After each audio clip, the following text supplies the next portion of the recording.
Hi, and welcome to this video on ancient Egypt. In this video, we'll provide an overview of Egypt from its unification in 3100 BC to the arrival of Alexander the Great in 332 BC. Along the way, we'll look at the factors that contributed to the civilization's incredible longevity, religion, and culture. We'll also examine the nature of the society of ancient Egypt, from the Pharaoh to the peasants who worked in the arable lands of the Nile Valley. Before we dive into things, I want to take a moment to talk about studying history. Think about what you did yesterday. I'll bet you can remember almost everything you did yesterday. What about a week ago? What were you doing 38 days ago? I'll bet you can't remember everything or even most of the things of what you were doing on any given day last year. But that's okay, you think, because you have social media or a calendar of events that helps you remember. Or perhaps you keep a journal, so you can go back and look at those sources to figure out pretty closely what you were doing. But have you ever been, say, studying for a test, and as you're reading through your notes found them nearly useless? Maybe you used shorthand that made sense at the time, but you can't remember what it means now. Or your handwriting is a mess, or your notes were just too sparse to be helpful. These are the exact problems that plague our understanding of history. They're also part of what makes studying history so fun, as you begin to piece the puzzle together and figure things out. That being said, let's jump into it. To start, we need to talk about what is perhaps the most important key to ancient Egyptian civilization, the Nile River. Once described by the ancient Greek historian Herodotus as the gift of the Nile, the civilization was almost entirely confined to the immediate vicinity of the Great River, making it a good deal smaller than modern Egypt is today. The lands around the Nile were settled as early as 6000 BC. Because the land was extremely fertile and the seasonal flooding was so predictable, an abundance of food was consistently produced each year, despite the extreme rarity of rain. Not a single patch of fertile land was wasted by the Egyptians, as settlements were concentrated in deserts on either side of the valleys. The long and narrow confines of the land made it difficult to govern from a central position, which meant there were essentially two Egypts, Upper and Lower Egypt. The names can be a little misleading. Upper Egypt was the meandering southern half of the realm which stretched toward the deserts of modern-day Sudan. Lower Egypt included the Nile Delta, which flared out toward what we now call the Mediterranean Sea. The nomenclature came from the unique fact that the Nile flows north from its spring in the heart of Africa, which meant that Upper Egypt was upstream. Citizens of Upper Egypt were considered hardy and forthright. They had limited interaction with the outside world due to the natural barrier of the desert. Conversely, the people of Lower Egypt were on the doorstep of the Levant region and the Mediterranean and were considered more outward-looking. The differences between the two should not be exaggerated, however. Most Egyptians lived in much the same way as each other. The population can only be guessed at, but it is generally agreed that it would not have exceeded 5 million. As well as bountiful harvests, the Nile offered other significant advantages. Traversable in either direction, the Nile was effectively the world's first great highway.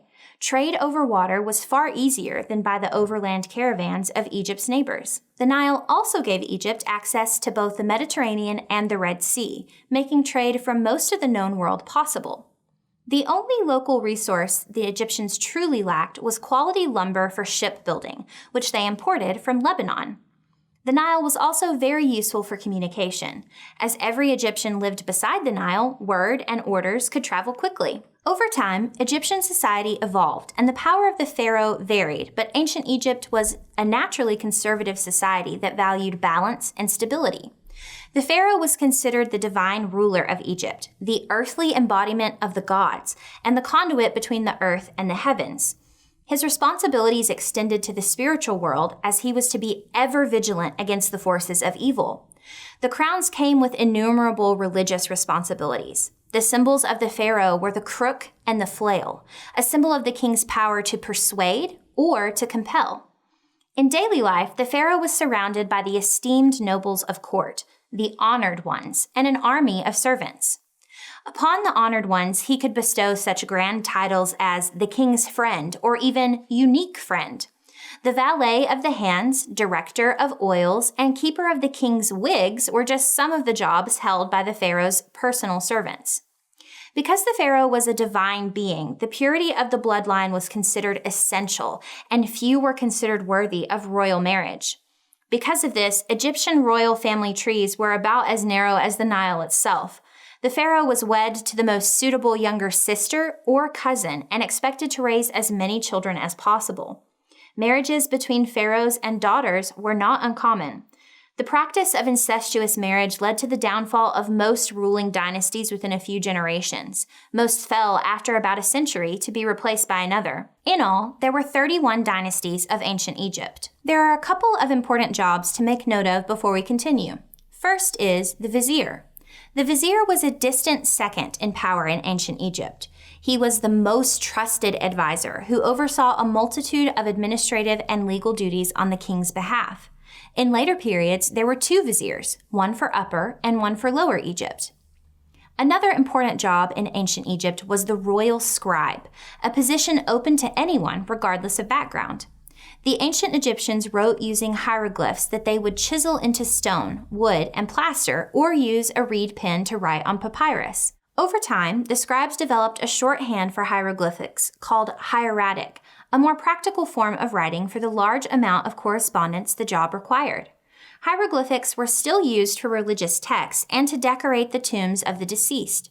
For millennia, the elegant scripts were largely indecipherable to the generations who followed. It wasn't until the 1799 discovery of the Rosetta Stone during Napoleon's Egyptian expedition that significant progress in translation was made.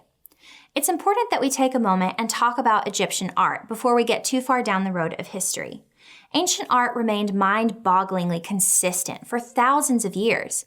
Even with King Narmer, the first king to rule Egypt as a whole, we see the beginnings of the classic Egyptian style and the use of registers. Registers in art are lines separating the artwork into different levels. Modern comic books are laid out in a similar way. The ancient Egyptians took these registers, along with symmetry, very seriously, using them to denote social significance and perspective. Unlike some of the Greek and Roman art that was inspired by Egyptian pieces, Egyptian art doesn't seem to have been intended for purely aesthetic purposes. Rather, it was used more functionally. The more extensive paintings appear in funeral contexts. These were intended to help the deceased spirit navigate the afterworld. Religious statues and monuments were often built or drawn from a frontal position to replicate how 2 humans might approach one another. The famous 2-dimensional look of paintings and illustrations was meant to increase recognizability of the human form, particularly to help spirits remember what people looked like. Let's shift gears a bit and talk about the religious aspects of the time. The importance of religion, and certainly the priests in ancient Egypt, can scarcely be overstated. The religion of ancient Egypt proved even more durable than the society which birthed it. Even as Egypt was invaded by foreign powers, cultural and religious practices continued largely undisturbed until shortly after the birth of Christ. Egyptians viewed the universe as a balance between the forces of good and evil, and celebrated the idea of a cyclical nature of life. Ra, the god of the sun, made a daily journey across the sky. Every night he passed through Duat, a shadowy realm where the unworthy dead were doomed to spend eternity. He began his descent into Duat in the west, rising in the east in a reborn form the following morning. Most of the gods rose and fell from favor over the years, with some 2,000 deities of great and minor power being held in the Egyptian pantheon. The most notable included the jackal-headed Anubis, Osiris, Isis, and Set. Set was the god of chaos and violence and the antagonist in the Osiris myth. Upon death, Egyptians faced judgment by Ma'at, the goddess of justice and harmony. Only those deemed worthy could ascend to the afterlife. Initially, it was believed that only a pharaoh could ascend to the afterlife, but eventually this view was broadened to include all Egyptians. So long as one lived according to the principles of Ma'at, one could find eternal happiness in the afterlife. Egyptians believed the soul contained a physical element, called the Ka, and the spiritual essence, called the Ba. Upon death, the physical life force left the body, while the Ba remained tied to the deceased's corpse. Funerary rites were performed to release the Ba from the body in order to be reunited with the physical essence. If deemed worthy in judgment, the two forces would be reunited, and the deceased would live a wondrous afterlife as a spirit known as an Akh.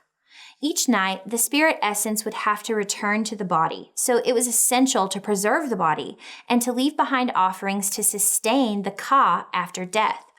This made the Egyptian embalmer an enormously important figure in ancient Egyptian culture. The Egyptian embalmer was a member of a privileged and secretive order. Unfortunately, they were not known for recording their practices, which means that most of their practices are lost to history. But we do know some details. The embalming process was an intricate practice that started with the removal of the brain with an iron hook. After an abdominal incision was made by a servant, the organs and intestines were removed for storage in canopic jars with preserving chemicals.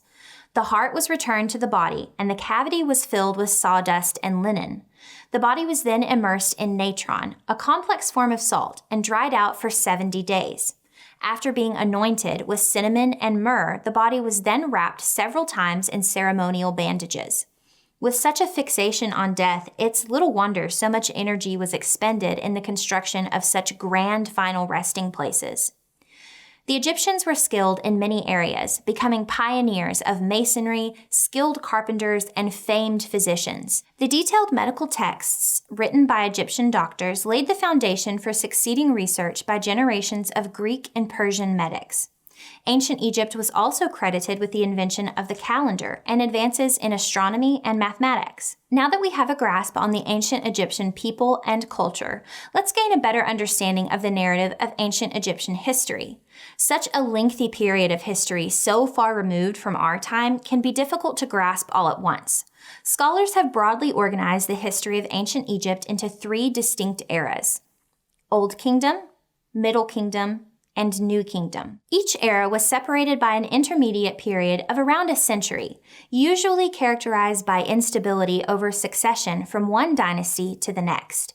Some left behind great monuments and records. Others are largely lost to history. The story of ancient Egypt is generally held to begin in 3100 BC with the unification of Upper and Lower Egypt by King Narmer. Narmer's son, Hor-Aha, was recognized as the first king of the first Egyptian dynasty.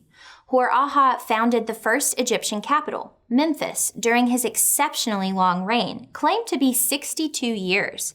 His lengthy rule came to an abrupt end when he was carried off by a hippopotamus during a hunting expedition. The succeeding pharaohs who were not abducted by wildlife had their remains entombed in a royal burial site outside of Memphis. During the Second Dynasty, around 2890 to 2686 BC, conflict between Upper and Lower Egypt broke out, with Upper Egypt prevailing after thousands perished in battle. The troubles were settled by a marriage between the pharaoh and a northern princess, Nimmethap, which began the era of the Old Kingdom.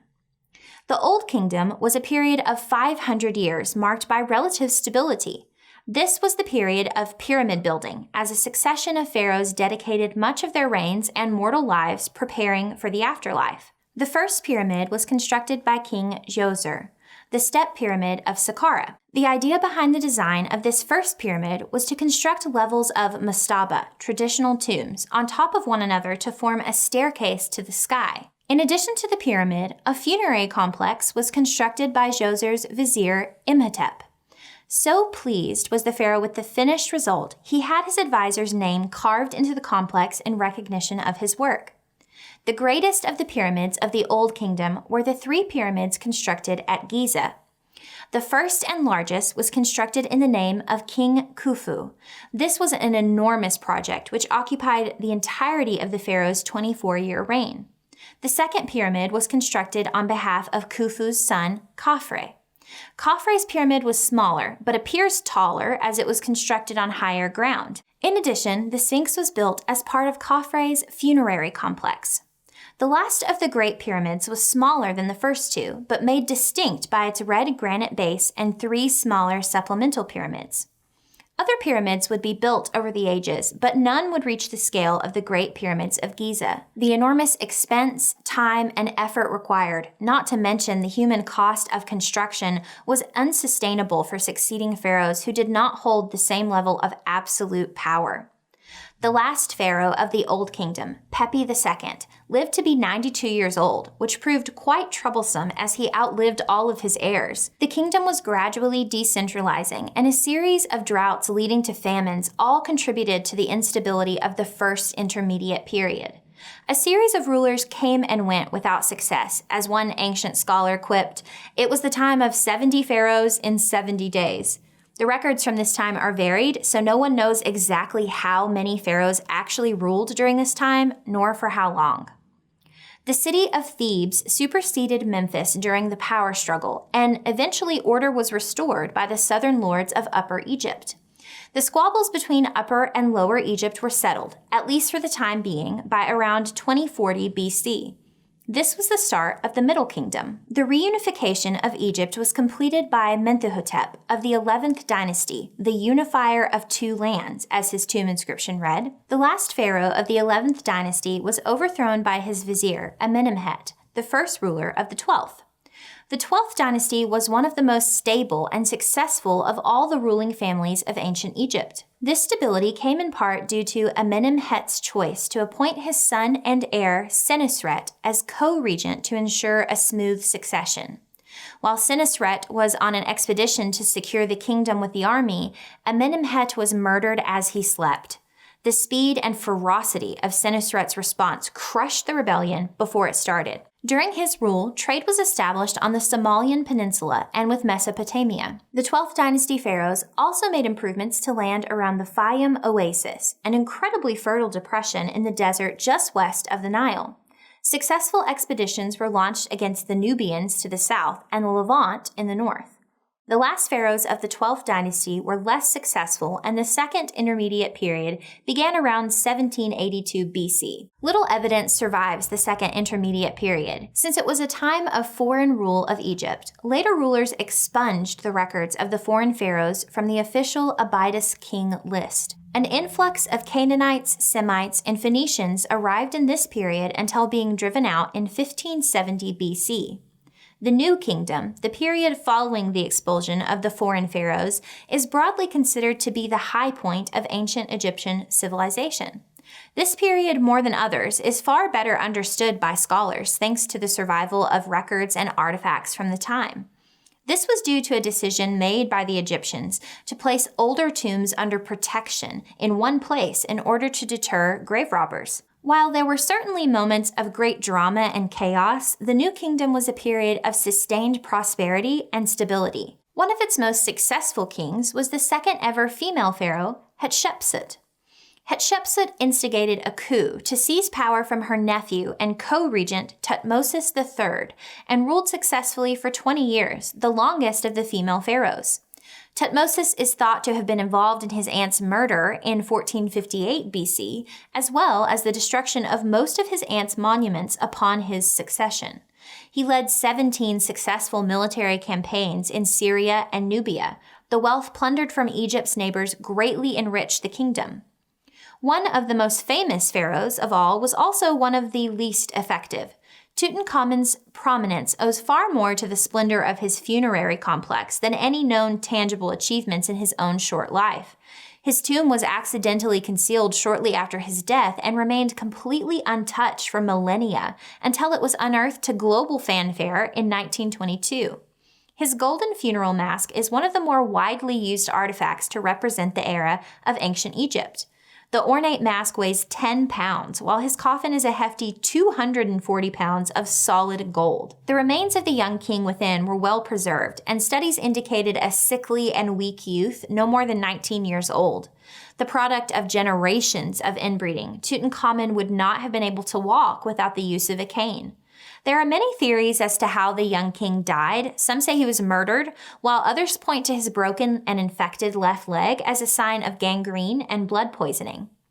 The most accomplished of the New Kingdom pharaohs was Ramses II, known as Ramses the Great. The crowning glory of Ramses' reign was his victory over the Hittites in the Battle of Kadesh. The battle has the historical distinction of being the first to be recorded in any great detail. Ramses II also initiated some of the largest building projects in Egyptian history since the Great Pyramids of the Old Kingdom. His successors, all named Ramses, had a tougher time of things. The cost of the incessant wars and natural disasters weakened their grip on power and led to the fragmentation of the Nile Delta into the hands of local warlords and power struggles in the south. The third intermediate period lasted almost 500 years, but this wasn't necessarily a time of constant turmoil. For many commoners, life went on as normal. Secular local rulers carved out lands in the north while Theban priests ruled the south. The divisions saw Egypt fall under the rule of a Nubian leader who reunified Egypt into one realm once more in 727 BC. Another threat was looming with the notoriously aggressive Assyrian Empire. The Assyrians swept across the ancient Middle East and invaded Egypt in 670 BC, sacking Memphis and Thebes in quick succession. Nubian rule of Egypt came to an end with the installation of an Assyrian puppet ruler in Lower Egypt. The Assyrian grip on Egypt weakened as internal troubles forced their attention elsewhere, and the Egyptians managed to regain their independence in 656 BC. The third intermediate period gave way to the late period and the final years of ancient Egypt's status as an independent power. In 525 BC, yet another threat loomed in the east. The Achaemenid Persian Empire rose from the ashes of the Median Empire to dominate the ancient world.